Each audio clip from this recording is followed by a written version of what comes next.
Hello mga ka-DIY, welcome back sa ating YouTube channel. And for today's video mga ka-DIY, meron lang akong isi-share sa inyo. Meron ditong dinala sa akin mga ka-DIY, isang angle grinder. Ang brand nito mga ka-DIY ay Makita. Yan, Makita brand mga ka-DIY. Yung kanyang model number ay 9553B. Ang 9553B mga ka-DIY na Makita ay isa sa pinakamaraming parts sa online. Ito yung brand na pinakamaraming parts na mamibili natin sa gaya ng Shopee at gaya ng Lazada online. Okay, so ang sabi ng may-ari, pinatingnan niya ito sa ibang technician. Ang problema lang, pinutol yung saksakan, tapos kulang na daw yung part sa loob. Kaya nagalit yung may-ari at kinuha niya at ibinigay sa atin para i-repair. At tayo ngayon mga ka-DIY ang nakatoka para mag-repair ng ganitong klase ng power tool. Ngayon mga ka-DIY, hindi natin ito matesting. Buksan muna natin dito sa likuran. Titingnan natin sa likod kung anong nangyari dito. Bali 3 buwan itong nag-stay sa technician. Ngayon ang gagamitin ng may-ari, hindi pa rin naayos. Okay, so buksan muna natin dito sa likuran, tingnan natin. Buksan natin dito. Tingnan natin kung ano yung mga nawalang parts. Kung napapansin nyo mga ka-DIY, yung kanyang carbon brush ay napakaliit na lang, yun o. Lubog na yung kanyang carbon brush. Palitan natin yan. Ito. Yan, palitan na natin ng bagong carbon brush yan mamaya. Ang importante dito mga ka-DIY, importante dito buo yung kanyang stator o yung kanyang coil. Ayan. Pagdating naman sa armature mga ka-DIY, ayan o. So ang findings daw dito mga ka-DIY nung unang tumingin, kasi sinubukan ito ng technician at sabi na rin na may-ari na ito ay umusok bigla. Ibig sabihin kapag umusok bigla mga ka-DIY, no need na kailangan ng tester. Kasi nga umusok siya pero gumagana. Ibig sabihin kapag umusok at gumagana, mataas ang chance na buo yung ating stator. Ang laging problema niyan mga ka-DIY, itong kanyang armature. Base sa customer natin o base doon sa may-ari nito, sa findings niya, doon natin malalaman kung ano talaga ang naging sira. Ayan, so sabi ng may-ari, gumagana, tapos umusok daw bigla dito. Dito lumabas yung usok. Ibig sabihin lang mga ka-DIY, kapag gumagana, buo yung ating cord, buo yung ating switch. Ang problema nun, gumagana at saka umuusok, ito yung kanyang armature sa gitna. Marami na tayong video nito mga ka-DIY, panoorin nyo na lang sa mga nakaraang video natin. Okay, tara tester muna natin, balatan muna natin ito. Doon tayo mag-tester sa coil, siguraduhin muna natin. Ayan o. Ayan. So katingin na lang natin yan at i-tester natin. Ngayon, babalatan natin tong AC cord nya. Dito tayo kukuha ng contact. Papunta doon sa kanyang stator. Ayan, medyo matigas.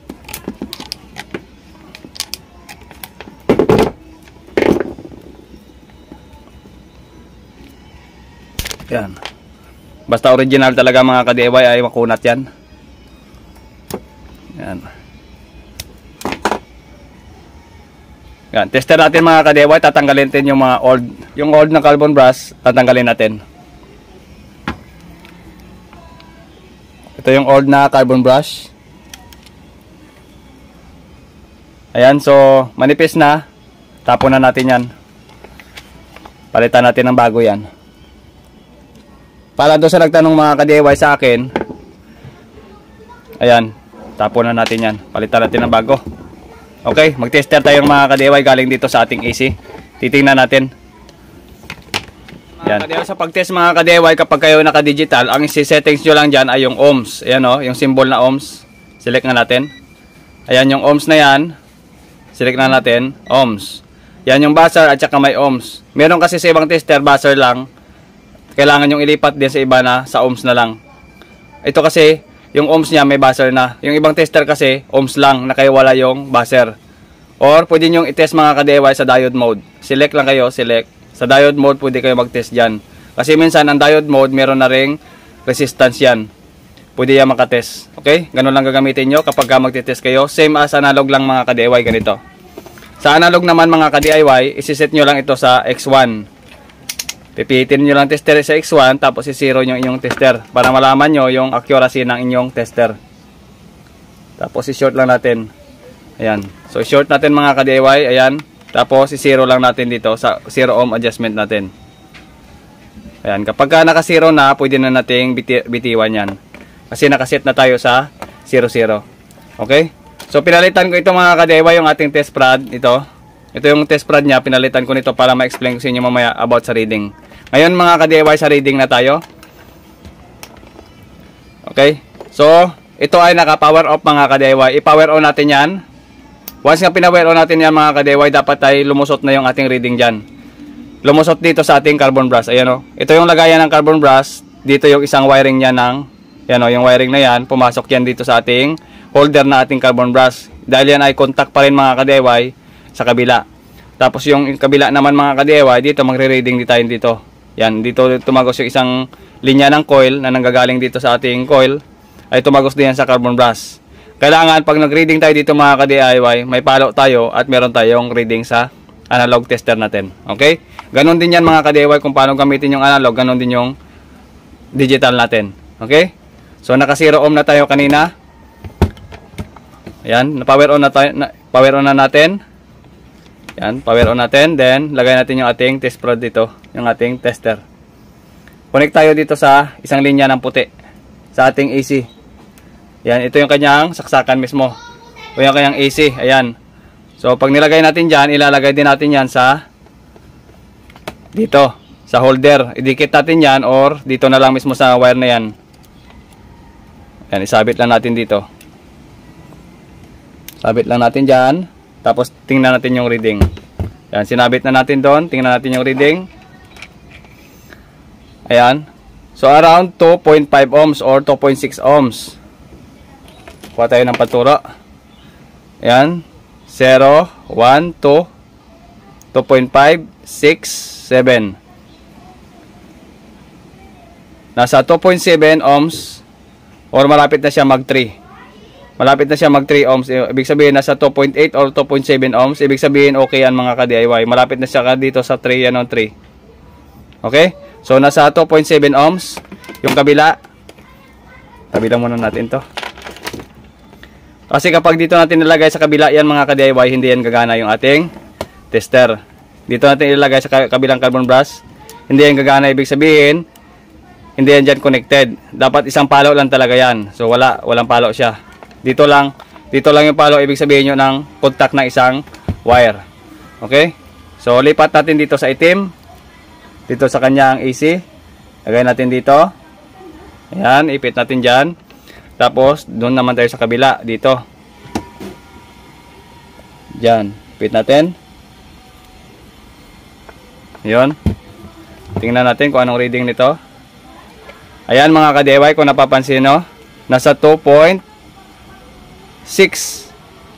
Yan, 1, 2, 2.5, 3. Nasa 2.6, yung isa naman nasa 2.8. Kasi yung guhit na yan mga ka-DIY, yun ang 3. Okay, so nasa 2, 2.5, 3. So bago siya mag 3, nasa 2.7 or 2.8. Ibig sabihin mga ka-DIY, parehas na gumagana yung magkabilaang coil natin. O parehas may reading. Yung coil natin dito sa left at yung coil natin sa right ay okay naman mga ka-DIY. So, ibig sabihin lamang, armature talaga yung may problema nito. Ngayon, tatanggalin natin to, ang ating tester. Then, buksan na natin to mga ka-DIY. Palitan natin yung armature nito. Tapos, i-cleaning na lang natin ito mamaya. Ayan. So, buksan natin. Dito. Tingnan natin kung anong nangyayari sa loob. So mataas ang chance nito mga ka-DIY na buo yung ating stator. Tabi na muna natin to. Ayan, matigas. Ayan. Hilahin natin. Ayan mga ka-DIY. Base dito mga ka-DIY, parang meron ditong gas-gas. Ibig sabihin ito yung tama niyan. Yung parang may gas-gas na yun, no, na medyo kinalawang na. Yan yung tama ng armature o may short dito sa armature na ito. Kaya ito nagkaroon ng lines na yung guhit-guhit. Yan parang kalawang na guhit-guhit. Yan na yan mga ka-DIY. Yan ang symbol. Ito yung stator natin, yung left at saka right natin. Yung tinester natin dito kanina na left at saka right. Okay? So walang problema yan mga ka-DIY. Ulitin natin dito. Palitan natin ng ibang test prod. Tester pa natin yung kanyang stator. Ayan, bunutin natin to at iset natin sa mataas na resistance times 10 para sa body ground. Tingnan natin kung may shorted ito o wala. Okay, lalagay muna natin yung kanyang test prod at 0 lang natin. Ayan. Dapat ay nakaswitch yung ating grinder bago natin i-test. Ipagsama na natin itong dalawa dito. Tapos i-tester natin yung bakal sa gitna. Ito bakal to. Yung kanyang stator. Ayan. Wala namang palo sa tester. Ibig sabihin walang grounded. Hindi grounded yung ating motor o yung ating stator. Ibig sabihin okay yan mga ka-DIY. Once yan nagpalo yung ating tester, ibig sabihin defective pa rin yung stator natin. Ngayon mga ka-DIY, may reading sa kabila, may reading sa kabila, at wala naman siyang grounded. Ibig sabihin bugod ito mga ka-DIY. Okay? So tabi lang muna natin yan. Ito, hahanapan natin ng panibagong armature. Papalitan na natin ito. Okay? So ang nawala mga ka-DIY, yung bearing sa ulihan, walang bearing sa ulihan. At wala na rin yung kanyang rubber. Dahil doon sa dulo, wala siyang rubber. Yan, ilawan natin. Yan, kung napapansin nyo mga ka-DIY, wala siyang rubber doon sa dulo. Walang naiwan na rubber. Ayan. Ngayon, so papalitan natin yan mga ka-DIY. Maghahanap tayo ng suitable na rubber dyan. Yung akma sa unit na ito. Tara, palitan natin. Yan mga ka-DIY, gamit tayo ng 10mm. Okay, so tanggalin natin to. Ayan. Medyo matigas talaga minsan ito. Okay, tanggalin natin yung lock niya sa harapan, tapos yung kanyang gear. Ito mga ka-DIY ay tanggalin na lang natin yan. So kuha na lang tayo ng okay, meron naman tayong proper tool mga ka-DIY, ilalagay natin dito para matanggal natin to kasi medyo matigas. Ganun lang natin mga ka-DIY, or maghanap na lang kayo ng kahoy na 2x2, doon nyo na ilagay mga ka-DIY, tapos paluin ito sa itaas para matanggal natin itong ano niya, isa pang plate. Yan, ganun.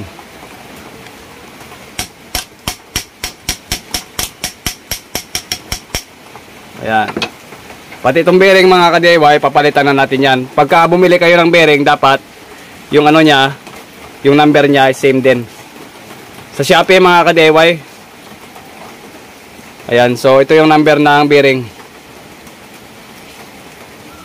Ayan, so yun o.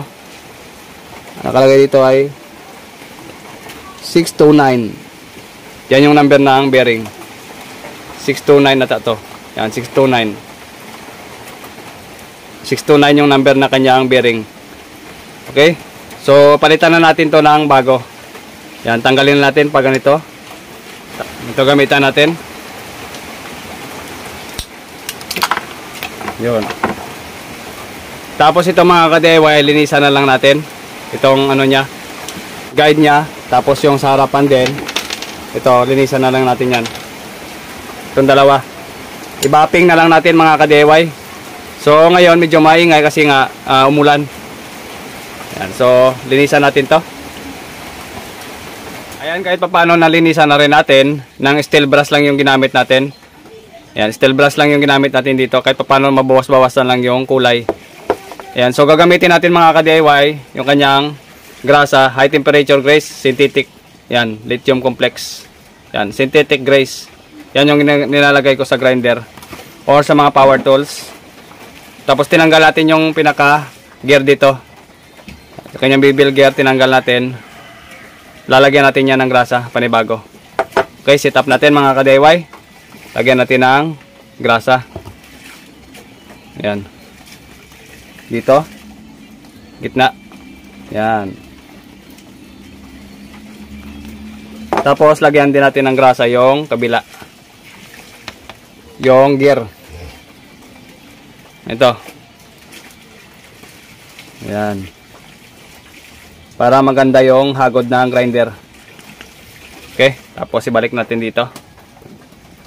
Bago natin ibalik yan, pati yung lock niya maliit. Ito yan mga ka-DIY, yung lock na maliit. Baka tumalsik. So ilagay natin yan sa gitna dito. Ayan. Tapos ilalagay natin yung gear. Ayan. Higpitan natin, nilagay ko na yung screw. Ayan. Higpitan natin to. Okay na. Medyo marumi pa ito, okay lang yan. So mancha lang yan mga ka-DIY, okay lang yan. Tabi lang muna natin to. Kunin natin yung bagong armature. Ito mga ka-DIY ang armature 9553B. Ito yun mga ka-DIY, yung ating 9553B. 9553B. Ayan, pang beginners lang ito mga ka-DIY. 9553B. Yung kanyang model number. Tayo yung gagamitin nating armature dyan ay 9553B. Yan. Sa Shopee mga ka-DIY, sa Lazada, available naman yung mga parts ng 9553B. Yan. So, sa 980 ata ito mga ka-DIY. Yung iba naman yung price, nasa 1,200 yung price. Depende sa seller mga ka-DIY. Pero kapag pang bahay lang naman, bilhin nyo lang yung mga tag 700 plus lang na armature. Meron namang nabibiling mas mura pa. Pero mas maganda mga ka-DIY kung pang sarili nyo lang, yung medyo mahal-mahal na konti. Yung tag 1,200 yun ang mga genuine na. Okay, so lagay natin mga ka-DIY. Yan. Lagay natin yung plate dito. Yan, yung plate nya, lagay natin. Then next mga ka-DIY, yung kanyang bearing. Yan, yung kanyang bearing. Yan. Next is yung kanyang spline gear. Then yung lock. Yun. Yung lock nut niya. Tapos lock na lang natin. Yan. Okay. Tapos lagyan na lang natin itong mga ka-DIY ng panibagong grasa din. Kahit konti lang kasi may grasa naman doon kanina sa loob. Konti lang lagay natin.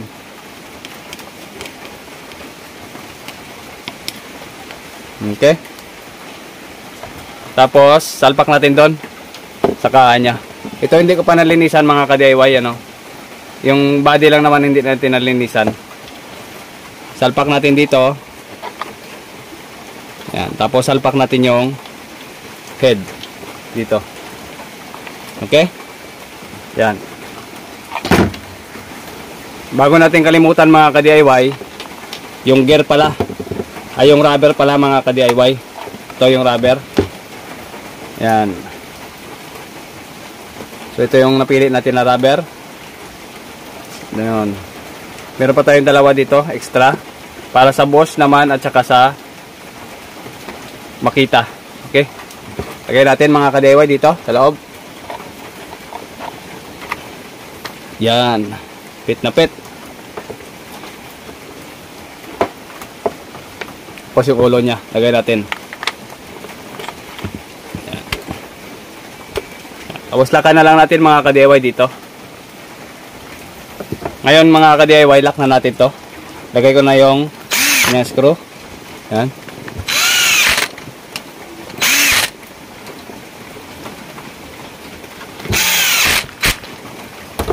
Next mga ka-DIY, dito tayo. Lagay natin yung spring nya. Yung sa lock nya dito. Tapos yan, ibaon na lang natin yung plastic. Yung pagtanggal ito mga ka-DIY, sungkitin nyo lang dito. Dali lang naman yan mga ka-DIY, tanggalin. Yan, tapos press nyo lang, lock na yan. Yan. Yan yung nagpapalock sa disc natin. Then, next mga ka-DIY, install natin yung panibagong carbon brush. Yung number ng carbon brush mga ka-DIY ng original na makita yan, makikita yung mga ka-DIY. Ito. Ito yung part number nya at set number. Ito yung number niyan mga ka-DIY ng carbon brush. 318A CB. Isa natin. Yan, nag-stack ako nito mga ka-DIY kasi nga kapag kailangan ng customer, meron tayong ibibigay. 3118. Yan yung number ng original na carbon brush ng 9553B. Okay? Kahit yung mga 955NH parehas lang naman yan. Lalagay natin dito. Tapos press lang natin. Kung ano yung pagtanggal doon kanina, ganun din yung pagbalik. Yan.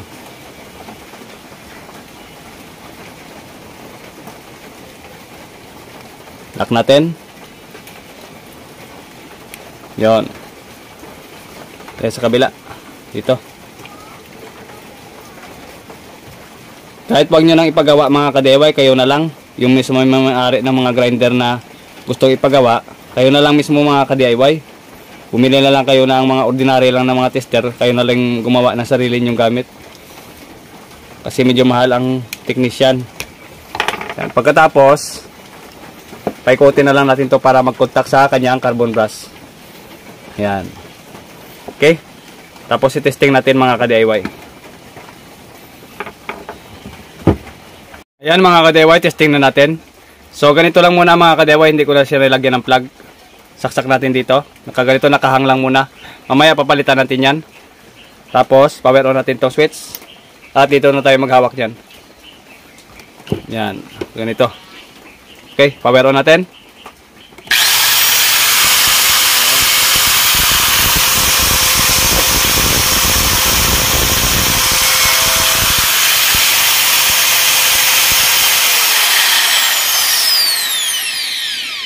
Ayos.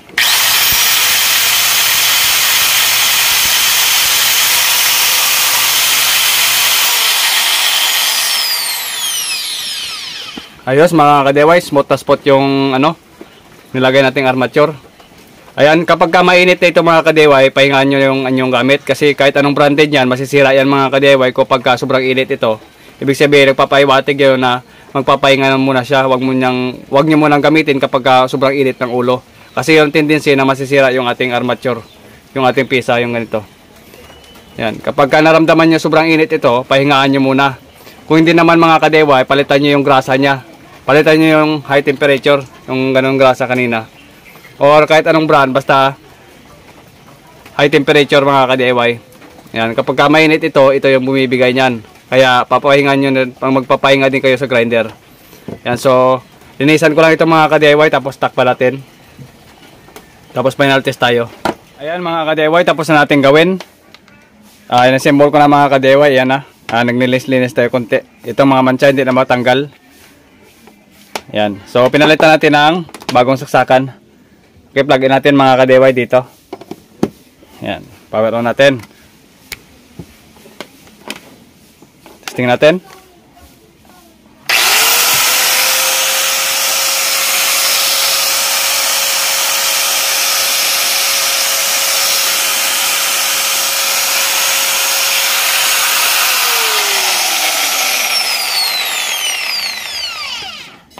Ayan, so okay na mga ka-DIY.